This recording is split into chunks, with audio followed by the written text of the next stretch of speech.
Good morning, Tom, or good afternoon. Good afternoon, Sid. Nice to be speaking to you today. How is Dubai treating you right now? Amazingly, man. It's an amazing time of year. You know how it is in Dubai in winter. It's beautiful weather. Everyone is back now post-Christmas. It's very, very hectic, but it's a great place to be right now. Yeah, still full speed with the grind culture? Yeah, exactly. It's important that we take those breaks. Yeah, yeah. I'm here in Stockholm, Sweden, where things are quieter. So comparing to where you are, but the same pressure hits leaders everywhere, actually, depending where you are. So with constant stress and performance demands, and a no real switch off. Is there that magic button where we can switch off and then just take a step back and take it easy? Yeah. Let's get into it.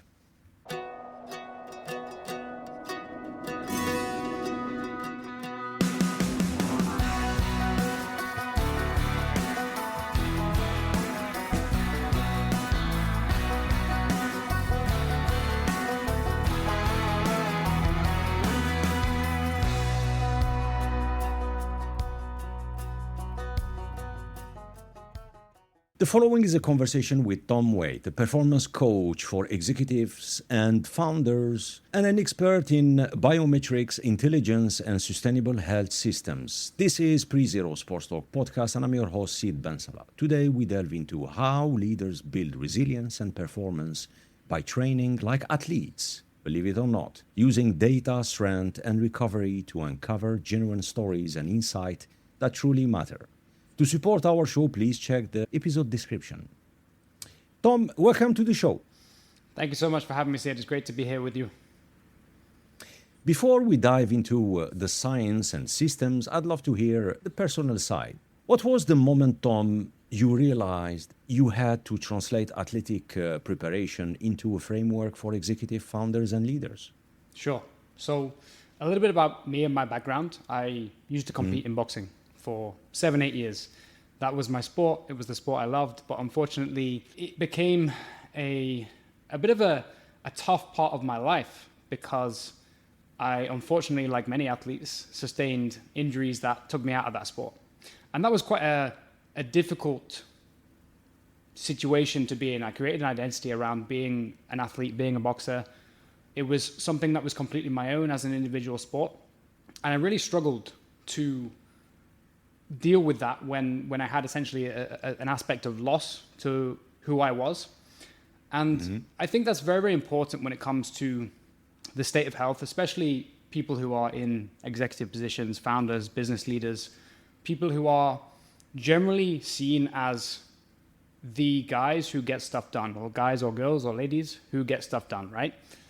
And an important part of my coaching philosophy is that if your health is not in check, you cannot show up as that person that you've created an identity around. So if you are the person who is high performing, very successful, has achieved so much in their life, the one thing that can take all that away is your health. Just like for myself and my injury, if you create an identity about someone who gets something done, who gets things done, if you don't have your health, you don't have anything. So that's true. It's a really important frame of mind that I like all my clients to think about is take away your health, what really remains? And on that, Tom, so your transition from being a semi-pro athlete in boxing to coaching executives, what did you notice was missing from their approach to health? Sure. So there's a beautiful graphic that I keep seeing online at the moment. And it's a comparison between how athletes perform and how executives perform. And it's 2 bars, right? So at the top, there's one how athletes perform. And they train, and then there's a little box where they perform, and then they recover. And they train, and they perform, and they recover. When you're an executive, there's really no recovery. It's all performance. It's one long line. You have to be on all of the time, right?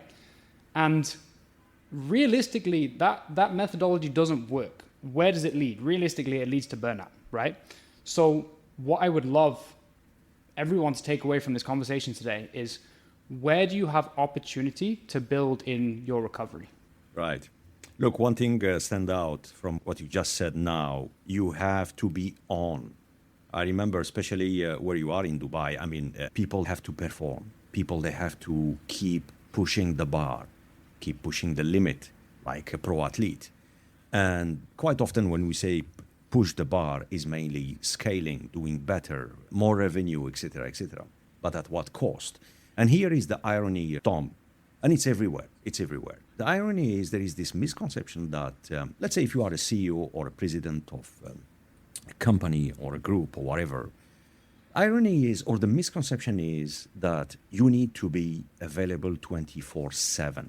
You know, it's kind of this, oh, you reach that position, you're leading, you're a leader, you know, you have quite a nice package, put it this way, you know, but then there is no way that it doesn't matter how you twist and turn that misconception, there is no way you can be available 24/7, you know. But then, fortunately, that misconception become quite often a reality where executives, leaders, CEOs, and I fully agree with you when you say you have to be on. It's just to give a clarity to our listeners. What does it mean? Yeah. Yeah. So tell us a story about a founder, or maybe a story or two without disclosing names here, who thought they were healthy, but they weren't. So many stories come to mind. I think the first thing that we want to think about is, how do we define health? Is it absence of disease? That's usually how medicine describes health, right? You go to the doctor when you have a problem. You don't necessarily go when you need to do something preemptively. And I've worked with so many people who are high performers. They're always on, like we discussed.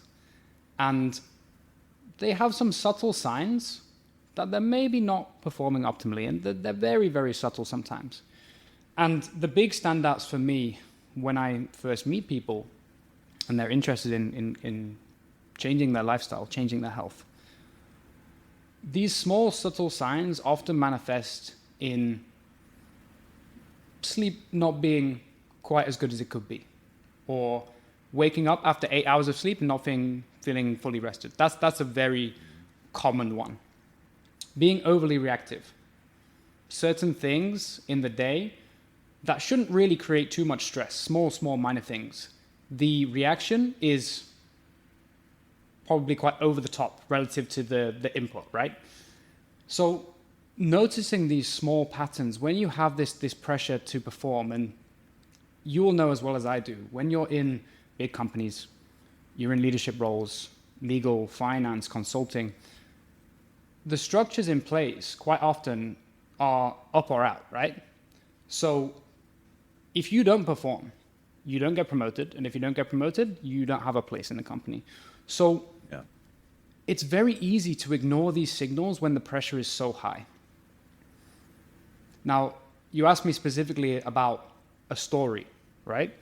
So one gentleman comes to mind, worked in investments, very, very high performing person, had really let himself go, in his own words. He had become very overweight. He was probably 40, 50 kilos overweight. And he knew that he needed to make a change. And the reason he knew that is because he had come to that realization himself that if I don't fix this, I'm a family man, I have a very successful job. If I don't fix my health, what happens to everyone who depends on me? What happens to my work? What happens to my family?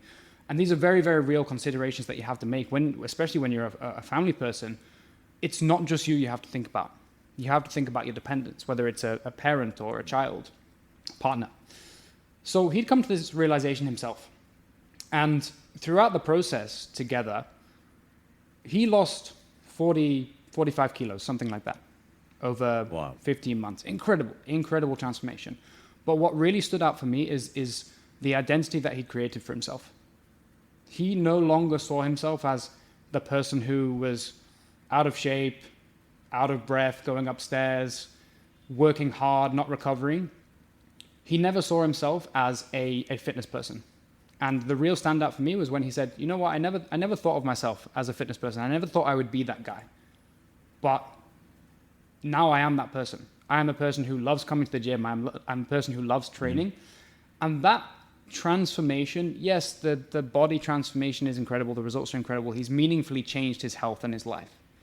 But the real transformation for me, and the more rewarding thing for me as a coach, is seeing someone become someone they never thought they would be. And Tom, there is no silver bullet here, yeah? There is no one fix solution for everyone. The case study you're talking about is amazing, you know. But the question that everyone struggle with is, but put it this way, we just celebrated Christmas, the New Year, and we have all this nice, fantastic, marvelous resolution. I'm going to do this, I'm going to do that, I'm going to do this, you know, which is quite common for 1st of January every year. But the main question is, as a coach, how do you manage to convince them to realize the problem, so to find exactly the root cause of the problem, and when the cause is, let's say, clear to a client, how do you manage to convince them, say, hey, you have to commit, and the commitment here is not 5%, is not 10%, is 100%. What's the magic in there? What's your secret, Tom? Understanding their why.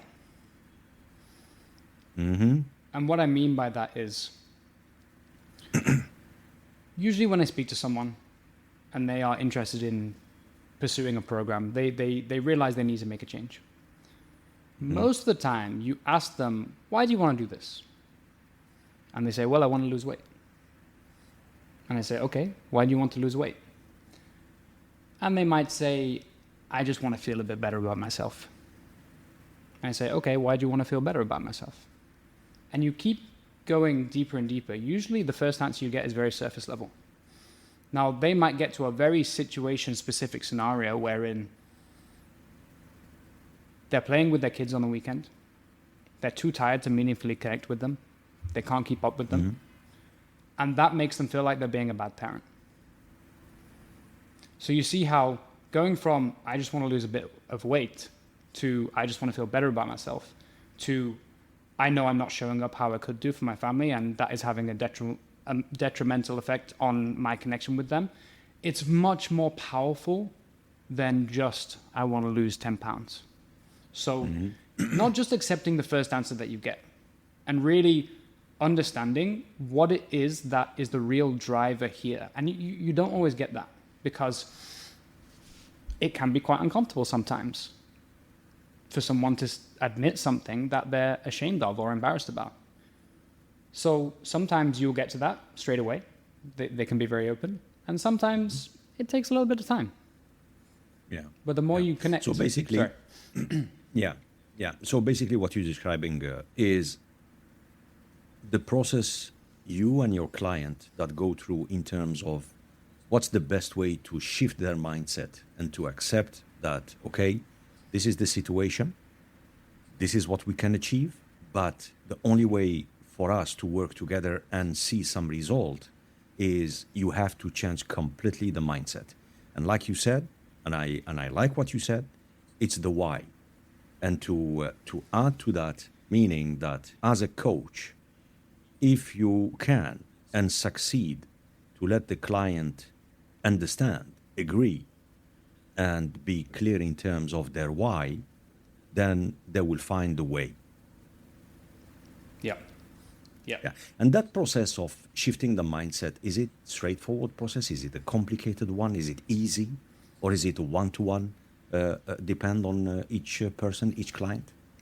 It can be one of the hardest things that you ever do. Because, I'll give you an example. For the high performer who has a family and needs to provide, that is a value. They need to provide for their family.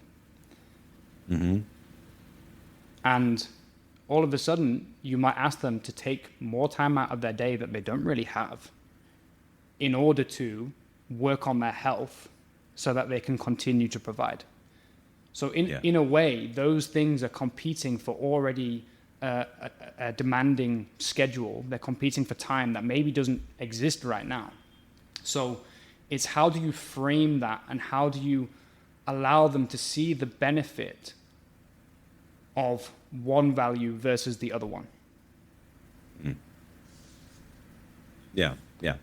So, Tom, can you explain what are the earliest signs of declining health that leaders often miss? Sure. So we talked about them briefly already. So stress that maybe, We did, yeah. stress is maybe disproportionate to the stimulus. Lack of sleep, irritability, poor mood, sometimes very, very low mood, sometimes feelings of anxiety, depression.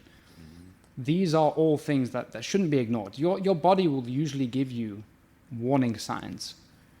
And think of it like a dashboard. You have something wrong with your car. Yeah. It flashes at you.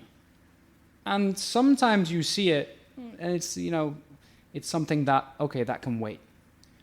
But realistically, when you wait and you ignore it, the problem gets worse. It doesn't get better.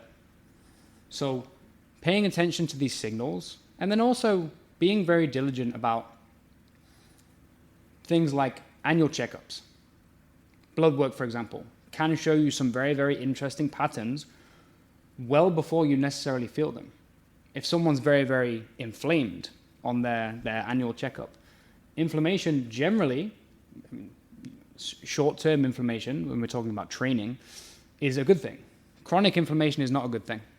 And it's a cascade, a catalyst for lots of issues in the body. You can pick these things up very, very early in a medical process. So not ignoring your body's signals, but then also maybe layering in some data to complement that. Yeah, yeah. You spoke earlier about losing weight, which is a very trendy topic. You know, everywhere in the world, it's what do I do to lose extra pounds, extra kilos, and things like that. Look, we are not doctors, and we are not going to claim that we are and we know a lot. But what's your take, Tom, when it comes to people taking Ozempic or metformin for the sake of losing weight? I think it's case by case dependent. So these medications, they've been around for a very long time. It's just that Ozempic, Mounjaro, they're very, very popular. Retatrutide, more recently this year, is becoming very, very popular and becoming very marketing friendly, which you may either agree or disagree with. There is a clinical need for these medications, right? And that clinical need is obesity and a pre-existing chronic condition, right? So insulin resistance. Like diabetic. Exactly. So that is exactly what these medications are designed for.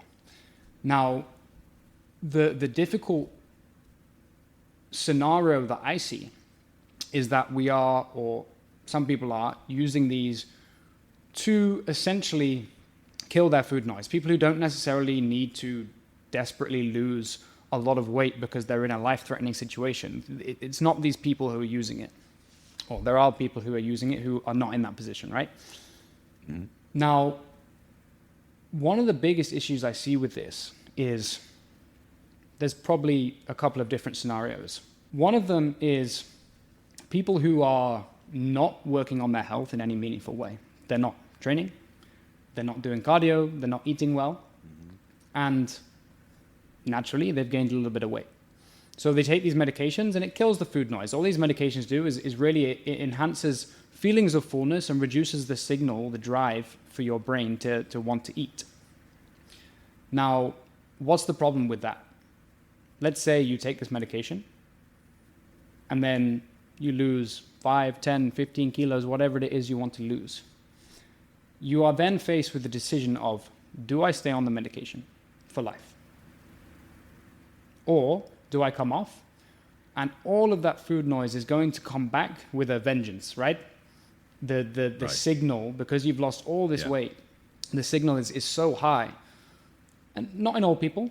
Some people come off and they don't really have any issues at all. A lot of people come off and they're gaining weight very quickly. There was an article this month, maybe last week, about people taking weight loss medications and then regaining the weight 4 times quicker, something along those lines. Yeah.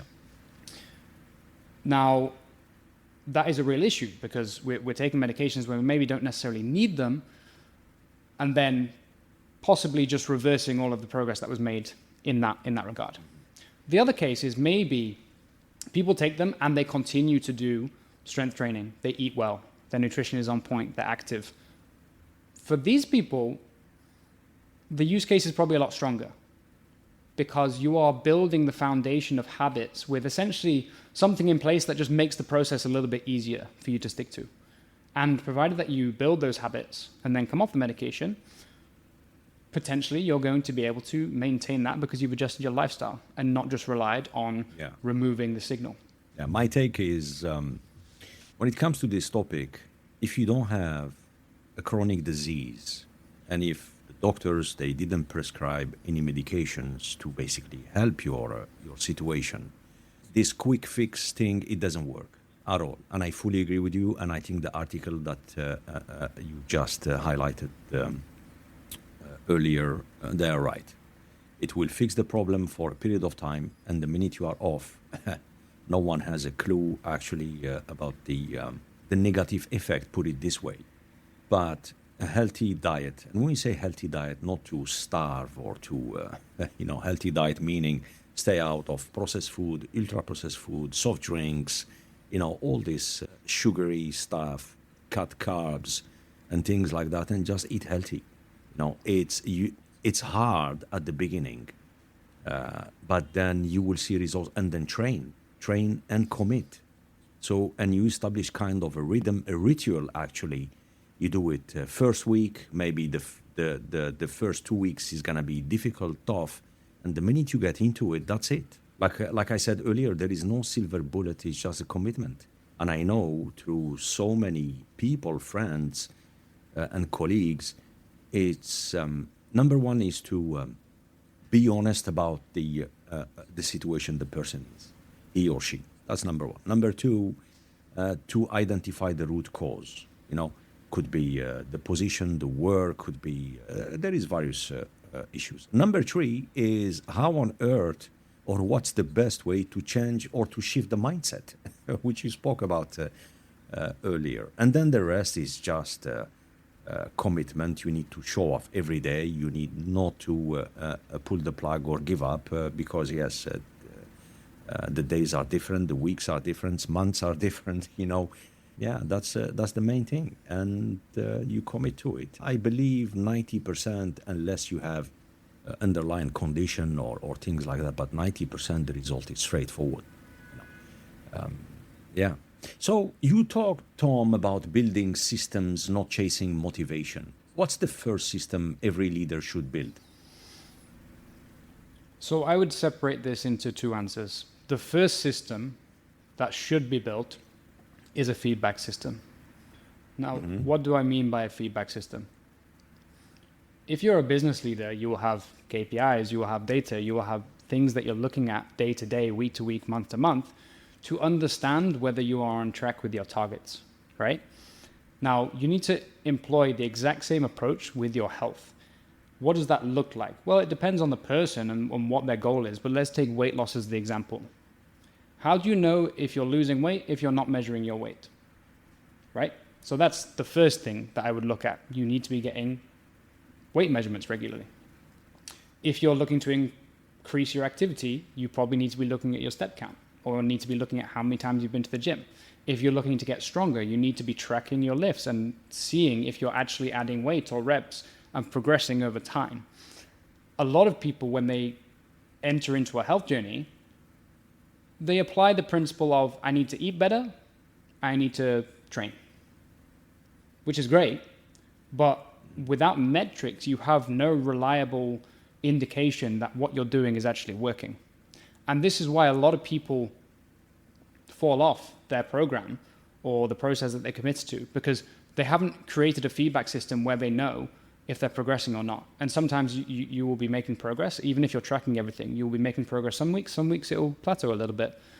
But if you don't look at these numbers diligently, you really have no idea what's happening. And if you are someone who hasn't made much progress, but you don't have any benchmark to measure it against, of course you're going to stop. Yeah. While you're talking, I'm trying to digest, and a lot of things keep popping up, And going back to eating healthy, going back to food, one thing I'm 100% sure about, there is no discussion, is when you say eating healthy, avoid going to restaurants, avoid takeaways. It doesn't matter how good is the restaurant, how 3 star, 4 star, 7 stars, it doesn't matter. You have no idea what's in there.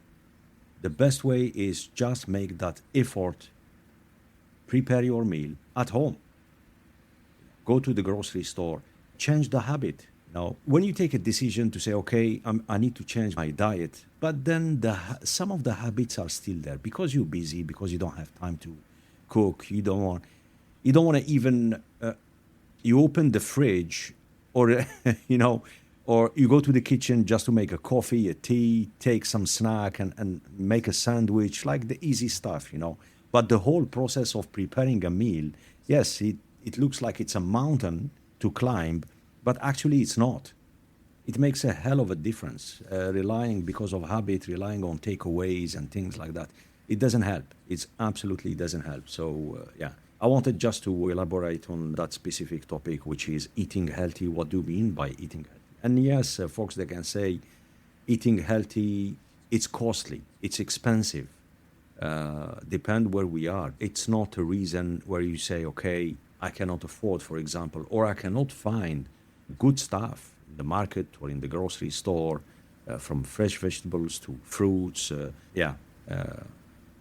Let's shift gear, Tom, and talk about technology, mainly wearables, which you are very, very familiar with. Which biometrics matter most to performance leaders? So I think the most important biometrics for leaders are the ones concerned with recovery. So in Dubai especially, every other person you see is wearing a Whoop or an Aura. These wearables that are very, very popular now, and that can give some really valuable data.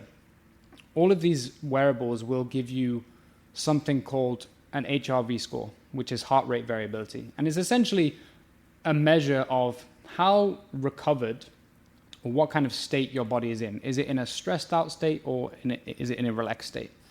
This can be very, very useful because if you see that trending upwards over time, you know that your recovery is improving. If it's trending downwards, you know that you probably need to intervene in some way.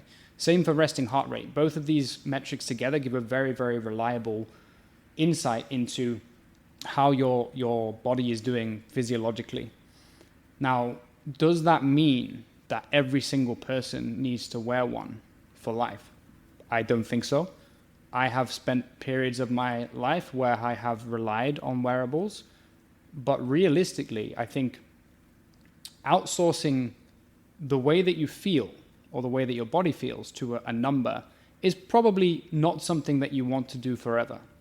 Yes, wear it for a time, learn the processes, learn how your body responds to the amount of intensity that you're giving work, how much intensity you're giving training, whether you're sleeping appropriately.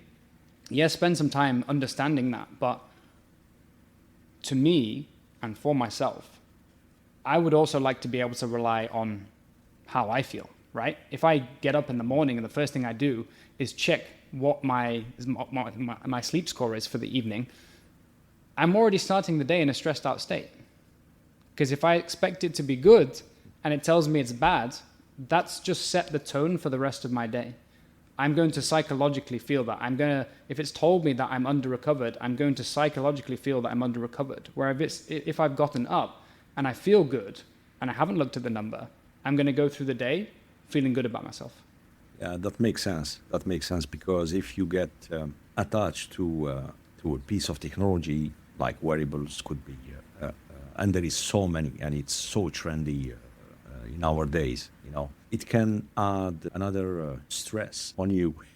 If you are missing whatever target you put as an individual or together with the coach and the data, looking at it in the morning or during the day, it doesn't give you the right answer or the one that you're expecting, it can have a ripple effect on you. So, yeah, I fully agree with that. I mean, there is nothing simple to have a kind of a ritual, especially in the morning. You wake up, you know, take it easy. Don't look at your phone. Don't bother even to look at the news. You know, take the time. You want to take a coffee, a tea, do it. Do some calisthenic workout, 10 minutes, 15 minutes, 20 minutes. You know, you don't need equipment. You don't need fancy stuff. You are at home, maybe in your shorts or pajama and stuff like that. Do some stretching. Maximum it takes 20 minutes, and calisthenic you can do it. I mean, it's so easy. It's not complicated. Again, it's the will to do it and to stick to it. That's the thing. I've seen so many people. They started daily ritual morning, 20 minutes, calisthenic. In 3-4 months, they've seen a massive change. Yeah. Yeah, it sets the intention for the day, right? If you've started your day with a positive note, it anchors the rest of the day for you. If you've trained in the morning, you're probably more likely to eat well. And then you feel better, and you feel better, so you sleep better, and you wake up in the morning. It's a cycle. And I always say this to clients is, if everything is going crazy, you've got 1 week which is particularly stressful, food is out the window, sleep's not very good, just anchor your week with a couple of training sessions. Even if it's 15 minutes, like you said, just anchor yourself with something that's going to just make you feel a little bit better. Because when you get that anchor, you then want to add things to it. It's a snowball effect. Yeah, yeah. And talking about different type of training, Tom, why is strength training more impactful for executive than, I don't know, doing 10,000 steps daily as a goal? Several reasons, right? So let's say someone wants to lose weight.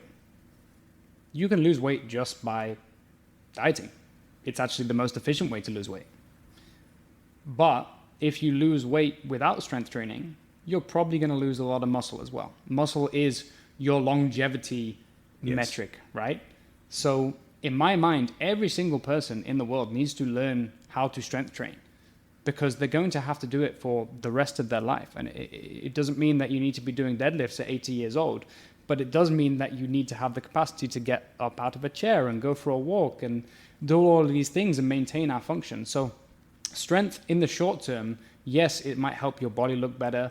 It might help your brain feel better. Mentally, you feel better. But equally, you need to be doing this for the rest of your life. And you need to think about capacity rather than aesthetics. Aesthetics are important to some people, but I've seen personally a real shift in the reasons why people are coming for a coaching program. And that is because they're starting to think about their future, their longevity, their health span. And strength training is a huge part of that. Yeah, I fully agree with you, especially with age. What you need the right muscles that keep your posture straight. Fully agree with you. The appearance in terms of volume or muscles or how many abs you have and stuff like that, which is more appearance than anything else. Quite often it's hard to convince someone that that's not the main goal. You have to have a training program where the main goal is in 5, 10, 15, 20 years, would we be able to go take the stairs to the 3rd floor? Will you be able to bend and carry stuff? You know, and if we don't have that muscle that is needed when we go older, forget it. Yeah. It's and we see it. I mean, when you look around, all the old people, the majority, it's a reality. Strength training is absolutely vital. It's absolutely vital, and you need it. It's a commitment, but the reward you will see that reward in couple of years, not in let's say I'm gonna do muscle volume training because I'm going on holiday to I don't know, to Maldives or to Seychelles or for the sake of looking good and things like that. There is nothing wrong with it. No. Yeah. I think for me as well, strength training is a perfect example of personal development. Like you said, you don't see the results immediately. Sometimes it's going to take months, even years, even decades for you to fully realize the benefits of what you're doing. So it teaches you how to commit to something and be consistent, even when you don't immediately see the short-term payoff. Let's talk about the minimum routine in terms of strength training. What do you recommend, Tom? So usually people are quite surprised by how little I would recommend if you're just starting out. You can get incredible benefits of just training twice a week. Lifting weights twice a week, same exercises. Are we talking like what, 40-minute, 1 hour session? Yeah, it could be 30 minutes. 30 minutes, 45 minutes is a good amount of time if you're structuring it in the right way. Naturally, some people might need to do more than that. Naturally, some people might not be able to do that. But 30, 45 minutes to an hour is probably a really good place to start. And it's very simple stuff. What do you need to have a well-rounded program? You need to do some pushing exercises. You need to do some pulling exercises. You need to do some squat pattern exercises, some hinge pattern exercises, working the glutes and the hamstrings. That's really all you need to start building strength and start seeing progress. And people are very confused when I say, okay, so where can we start? Can you just do 2 sessions a week? And they're like, oh yeah, I can do that. I thought you would be recommending 4, 5, 6 times a week. And I said, well, if you're doing 0 right now, anything on top is a benefit, right? Right. How do you convince time-poor leaders that the investment pays off in terms of mental bandwidth? So I think the one of the most benefits to leaders is the reactivity part. If you're improving your health and managing your stress, you're naturally going to improve your resilience. And the way I think about resilience is how quickly can you return to baseline? If you're in a chronically stressed out state, if you're in a chronically inflamed state because you're not looking after your health, psychologically, you're not going to be in a great place. Physically, you're not going to be in a great place. When you start working on all these things, it's really interesting to see the shift in how people show up in their work life. I've worked with a lot of business leaders, a lot of consultants, and when they feel the benefit of improving their health and being strong and being capable, it carries over into everything that you do, especially in work. Yeah. Tom, especially in Dubai, most of the executives, they travel a lot for business reasons. And what is difficult, it is what it is, but what is really difficult is the approach to nutrition. Depend where you travel, if you are in Dubai and between Europe or let's say Australia or Asia and things like with the time difference, you get your rhythm completely out of the window. Is there a very simple approach to that you advise your client? Yeah, and I think a lot of the times I tell clients that having a coach is kind of like having a personal planner. So if someone says, hey, I'm going to New York in 5 days' time, the first thing we look at is where are you staying? Because that will dictate what you have access to. Do you have access to a gym? Do you have access to restaurants nearby? Is there some decent menus in the hotel where we can pick 2 or 3 options that are going to keep you on track? So a lot of it is planning in advance. Don't go to the country with absolutely no appreciation of what that environment is going to look like for your routine. Have a little bit of a structure in place. If that's not possible, and really that should be possible in every scenario, have some, what I would refer to as implementation intentions. So if this happens, I do X. And that might be if I land in the middle of the night and I'm hungry and there's nowhere for me to eat, I've got something with me as a backup so that I'm not going to be, reaching for whatever is open 24/7, fast food restaurants, etc. So thinking ahead, planning what we can do with what we have available, but then also having backup plans for when something happens that was unexpected. We have something in place to meet that requirement at the time. And talking about teaching or supporting executives and leaders, what's the age group usually do you work with on average? Generally between 30s, mid-30s to 60. To 60. Your approach is the same, or you have different approach for different age group, or how does it work? It completely depends on the person, right? So I have CEOs who are 58 years old and they've really looked after themselves because they feel the value and see the benefit to what being healthy brings to their life as a leader, they can still do all the things, and maybe more sometimes, that the 30-year-olds can do, right? Right. So it really depends on where is this person in their professional life. Are they just moving up through the ranks? In which case they're finishing decks at 2, 3 a.m. and then going to work again at 6 a.m. That approach is going to be very different to the leader who is getting 7, 8 hours of sleep per night. So it really depends. And a good example is I have a client, or had a client, who he's 60, 65 years old, something like that. He is in such incredible shape. He bangs pull-ups out for fun in the gym, no problem at all. He is more capable than someone half his age, right? So you might give someone one thing and they really excel. And then for someone else, whether they're younger or older, you might need to really, really strip things back to basics and just find what is the minimum effective dose that you can give them that is going to improve their health meaningfully and not overwhelm them at the same time. Interesting. You're listening to the Pre-Zero Sports Talk. For more conversations on sports leadership, faith, performance, and innovation from Sweden to the world, visit prezerosportstalk.com. It's time for our lightning round, Tom. Amazing. Ready for speedy Q&A? I'm ready. Good. Let's do this. First workout of your day. First workout, strength training. Coffee, tea, or something else? Coffee. Always. Sleep tracking, yes or no? No.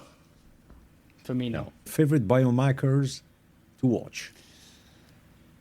Total sleep. Best one for me, without a doubt. Best place to think and plan? Ooh. First thing in the morning, usually on my way to work. I like to keep my phone away from me for the first 20, 30 minutes and just have some time to be creative in my brain, be alone with my thoughts. It's usually when I create that space the best time for me to have the best ideas. Mm-hmm. One book that shifted your philosophy? There's so many. Atomic Habits, James Clear, cliche answer, but incredible book, incredibly written, very, very simple habits. Most underrated recovery tool? Sleep. Agree with you. Yeah, and with age it gets harder. Worst fitness myth you hear? Ooh, again, so many. Worst fitness myth. Cardio for fat loss. You don't need to do cardio. Focus on your nutrition. Everything else will fall into place. What is one thing you always pack when you travel? Beside of the smartphone? A book for sure. A book and a diary. I like to, again, be alone with my thoughts. I like to be creative. Nice. Favorite cheat meal? We all have one. I would probably say sushi. Okay. Mm-hmm. All you can eat sushi is dangerous for me. Yeah, I'm not sure if there is that place in Your Sushi. Yep. Yeah, absolutely. It's still there. Yeah, for sure. There's so many, but yes, absolutely, that's here. Yeah, I remember my little ones. I mean, they were little. They loved that place. Yeah. Because it was so interactive, actually. And next to sport store, I think. Yeah, it was next to sports store. Yeah. Lot of memories, good ones. One thing that still challenge you personally? I think always expanding my knowledge and always changing my frame of reference. You can be very, very good at something, but you can always be better. And taking inspiration from different professions, reading outside of your niche is one of the most effective ways to develop yourself. And I'm always looking to do that. Mm-hmm. If you could have a dinner with a historical figure, who would it be and why? Might need to give you a minute on this one. Historical figure. It would have to be a psychologist or a psychiatrist there's so many to choose from. Freud, for example, someone who is interested in the mind, how we think of the world, how we relate to other people, anything to do with psychology, I would love to have a conversation with someone in that realm. Tom Waite, thank you very much for sharing your insight with us today. Thank you so much. It was an absolute pleasure, Sid. And for our listeners, if they want to touch base or get in touch, what's the best way? Sure. The best platform to contact me on is LinkedIn. It's just Tom Waite 1. And then I'm also on Instagram as well, Tom J. Waite. Nice. And to our listeners, I leave you with this few words from Naval Ravikant. He once said, "A fit body, a calm mind, and a house full of love, these things cannot be bought. They must be earned." Today's conversation reminds us that health and performance aren't luxuries, but are the foundation of leadership and lasting impact. We want to thank you for joining our show. If you enjoyed this episode, we have more for you. You can now watch the entire episode on our YouTube and Spotify channels. While you're here, subscribe and don't forget to tap the bell. Visit prezerosportstalk.com to explore more conversations on sports, leadership, faith, performance, and innovation. From Sweden to the world. Until next time, stay curious, stay inspired, and make a difference. We'll see you soon. Take care.